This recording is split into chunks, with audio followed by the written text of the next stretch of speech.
Salamu alaykum. Waalaikum salaam. Mume wangu mimi basi nimekuja hapa nataka kujua moja. Toka asubuhi mpaka imefika saa hii sijakula chochote mimi na sijui kama nipangia nini. Sielewi. Watu wamefunga sijui Ramadhani. Sasa Ramadhani mimi kwanza mimi na kiumbe kwenye tumbo langu mimi na watoto. Watoto watatu. Unaelewa? Unataka kula. Ngoja mama sikiza. Huyu mtoto wako mimi sijui kama anataka nini.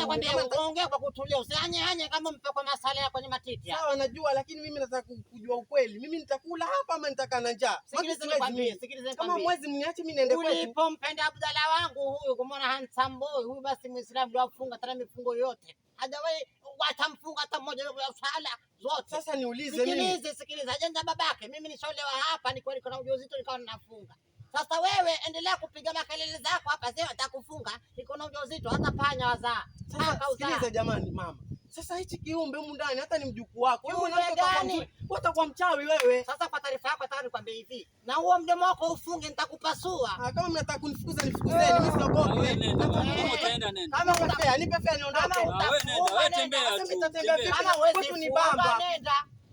Kama huwezi funga nenda. Mimi najutia mimi kwa leo hapa mimi najutia. Najutia wewe angalia.